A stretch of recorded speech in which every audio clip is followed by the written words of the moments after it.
Football is one of the most dangerous sports in the world, not only because of the nature of which it is played, but also because of the playing surface that it is played on. Half of the NFL stadiums use an artificial grass mimic turf, which is man-made artificial grass sat on top of a hard concrete slab. So because of the way that football is played, injuries are basically inevitable.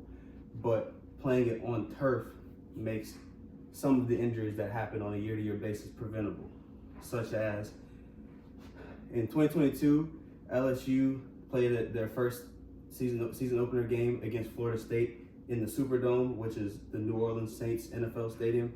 And in the first series of the game, the defense got a big stop, and a breakout player, Mason Taylor, went to celebrate, and he jumped, and when he took a step, his feet got caught in the pebbles of the turf, and he tore his ACL in the first series of the game, ending his season. Another example of this is in the Super Bowl in 2021. Also former LSU player and breakout NFL player Odell Beckham Jr. was looking like he was poised to have a big game in the Super Bowl. In the first drive, he had 2 catches for 52 yards and a touchdown. And then when the Rams went back on the field for the next series, he tore his ACL on a non-contact play when he was breaking for a route. He stepped his foot in the ground, turf once again, grabbed his leg, grabbed his foot in an awkward way, and he tore a ligament in his knee, ending his season. And he is already almost to 30 years old, so that could be a career-ending injury for him.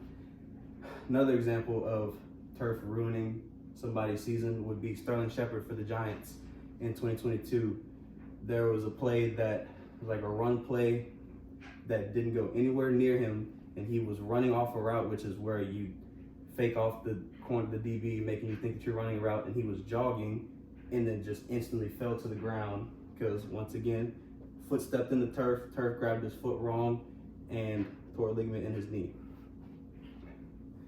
And not only does the NFL need to change their playing surface, if they're not going to change their playing surfaces, they need to do a better job of protecting and helping former players that are made their way out of the league, because these players have lifelong brain injuries, head traumas that they can never get rid of. They just have to live with for the rest of their lives.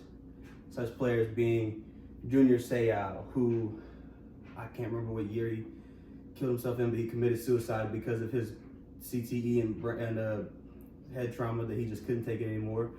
And another player being Demaryius Thomas, who in 2019 sadly died of a seizure in his home due to CTE. And if these players were to have some type of support system after they've retired from the league and have been pushed more to get help from these issues that they had suffered decades playing football, then maybe they'd still be alive and be more better off now than